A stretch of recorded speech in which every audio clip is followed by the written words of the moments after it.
حديثي عن زميلنا أو ابن صديقنا، هو جاري الشيخ باقر الإرواني، جاري في قم، لكن جيران لا يتزاورون. بس أبوه صديقي، مرتين أنا موديه بسيارتي الفولكس واجن إلى بغداد، وما أدري عنده قرابة هناك شتى وصل بالعبود، وصل للباب. الشيخ باقر الآن سووا مرجع، وإن كان هو عليه أن يتدبر ما أقول، إن شاء الله يوصل صوتي وأن يحتملني، لا يحكم علي بسرعة.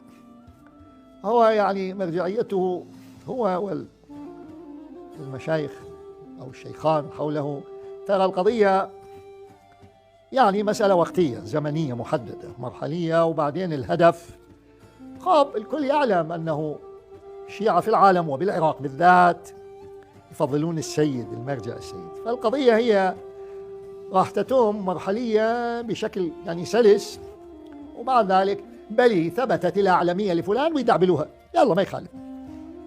ما يهم في الأمر أن أنا أريد أنصح الشيخ باقر، وأدعي بأني أنصح، والنصيحة حق للمسلم على المسلم، مؤمن على المؤمن. هو هم خلي ينصحني، أهلا وسهلا، وألف أهلا وسهلا، وأرجوه أن لا يستنكف من سماع نصائحي أو يهزأ بها. ولست أوهى خطا من نملة نطقت فظل معتبرا منها سليمان. أقول له شيخنا الشيخ باقر طول الله عمرك، قلت الكويتين عمرك، لا أنت النبي سليمان ولا أنا النملة، على الأقل استمع استمع شيء جاي أقول.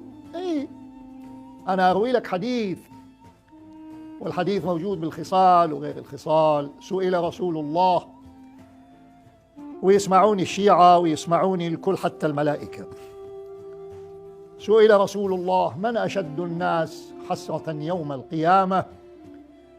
والله إذا عندك تقوى يا شيخ باقر تهتز من تسمع هذا الحديث، وأنا أعتقد أنك ستهتز. من أعظم الناس حسرة يوم القيامة؟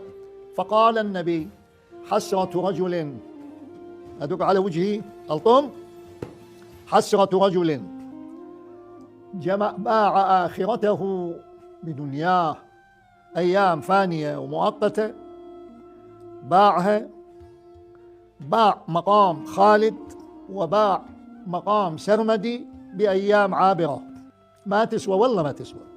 رجل باع آخرته لدنياه أو بدنياه. ولا أسعى أشاد، هاي هم تهمك شيخي، أقول لك شيخي ما يخالف ولو أنت أصغر مني بالعمر، شيخي المحترم. قيل ومن أشد منه حسرة؟ أشد منه حسرة يا رسول الله؟ قال